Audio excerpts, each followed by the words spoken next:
name's Andrew. I'm the Development Associate at Carol Joy Halling, and I'm also the son of Pastor Lowell. But don't let that get you. But today I'm going to talk about how being is not the same for everyone, and how there's different levels and there's different stages that we can be. I'm first going to talk about Genesis, in chapter 12. God called Abraham to act.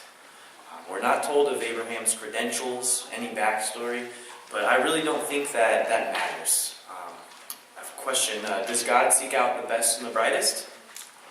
For our sake, I hope not. And from time to time again, the scriptures tells us the same thing. Moses, Zacchaeus, Moses, he had a stutter. Why would God choose him to talk to the Pharaoh? Zacchaeus was despised in the community. Why would God want to work through him? But both of those two men, and Abraham included, they had something in common. They weren't the best, but they did respond to the call. And that in itself is enough. When we are called and respond to the call, it may appear otherwise, but God will always equip us with the skills needed to complete the mission. That's shown in scriptures and our own experiences, that the one who calls us, God, is always the one who equips us. However, in today's world, that's not always the case. I'm sure there are plenty of you who have felt inadequately prepared, whether it be at work or at sports. And it's a horrible feeling when the one who should have helped you and prepared you, albeit a boss or a coach, berates you and accuses you that you should have been more prepared. It's a horrible feeling. But we can seek comfort in knowing that when we accept the call from God, He will always equip us with what we need. An example of that would be any camp counselor. I don't know if there's any out in the audience, but it's really hard sometimes. I was a counselor myself, and there's plenty of uncertainty, especially if you've never worked with kids before. You don't know if they'll like you or how they'll respond, if you'll be able to handle them. Also, you don't know if you'll have the energy to make it fun for them. You don't know if you have the energy to keep up and be in a good mood. But time and time again, when I was feeling down, I was feeling low, God came through and lifted me up. He gave me what I needed. He always equipped me. When we embrace the newness and relinquish what has been, that connects with today's gospel. We are being made new when we embrace God's calling. In order to do this, we must leave our own self-directed course. And that's not an easy task, but that's how we have new life. Another example from summer camp, I'm just going to keep on talking about that, I hope that's okay, is I was a camp counselor for 3 years within a 4-year span of my college career. And that 1 year I didn't do it. I thought that I would have more fun in Lincoln. I thought I'd be making more money. I thought that I'd just have a better time. But as the summer rolled around, I felt empty. I felt like I was not where I was supposed to be. I didn't feel good. And I realized that was because I was trying to do it by myself. I was trying to make my own decisions when I already knew that God wanted me in a different place. And that it was just a really horrible feeling. And also for any potential camp counselors out there, I did not make more money working and spending. When you're a camp counselor, you're kind of contained, and it's really a nice thing. It helps you save some money. But moving on to John, the reading or the gospel today.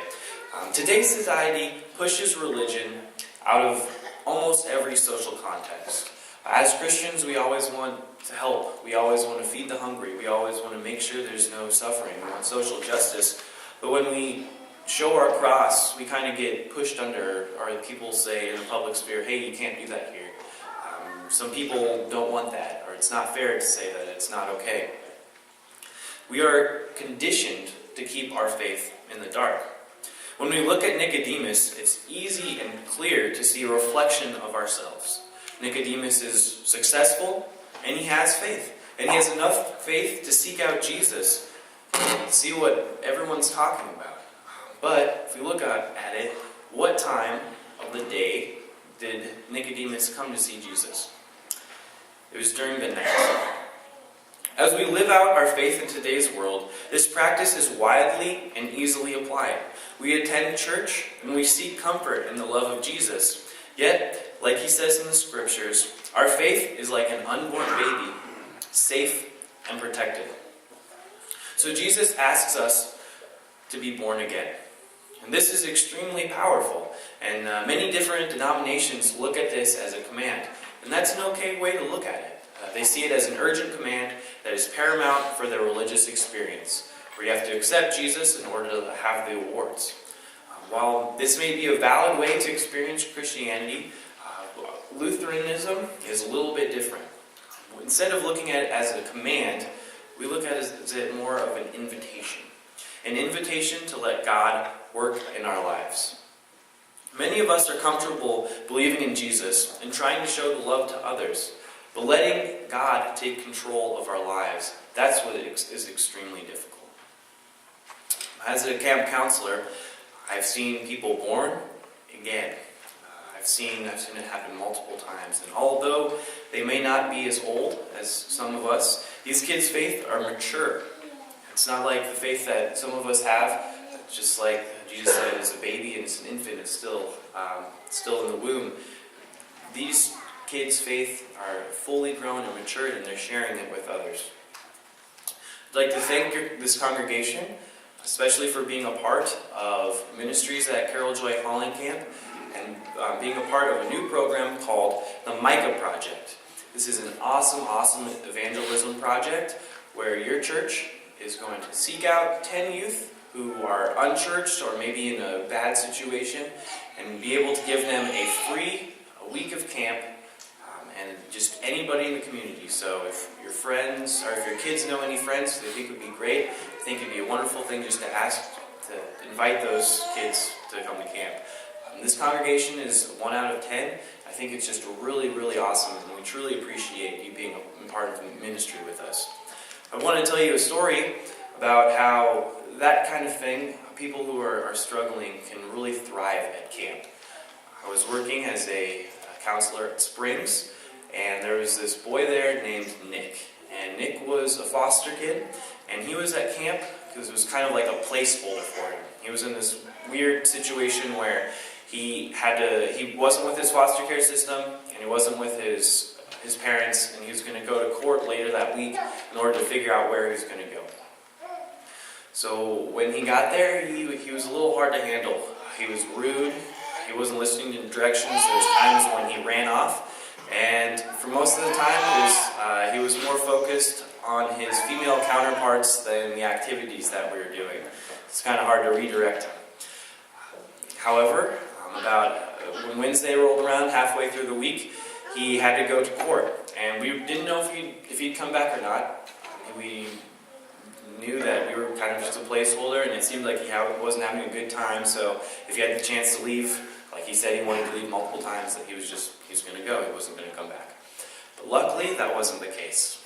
At camp, we have this call and response thing, and I know Andy was a counselor, so I'm going to put you on the spot. So it's called an attitude check. So, Andy, attitude check. Praise the Lord. And all God's people said? Amen. Yes. So it's a really fun thing. Sometimes the kids abuse it. Just attitude check to everybody. But it's just a great way to share your faith and just keep the morale up. So they came through the back while we were having lunch, and no one really saw him come in. And he said, "Hey Springs, attitude check." So everyone mid-meal looked and said it, and a few kids from a couple tables stood up and ran and gave him a hug. And after that, he really was changed. It may just be a simple thing like that, but he had never felt a loving community before. He had never felt like he was a part of something or that he wanted to be there. In the foster system, some of the people that he was with, he told us that he was afraid to go to sleep at night because he didn't know his brothers or his foster brothers well, and he didn't know if they wanted to hurt him or not. But at camp, he felt loved. He felt loved by his peers. He felt love and support from the counselors, and it truly changed him.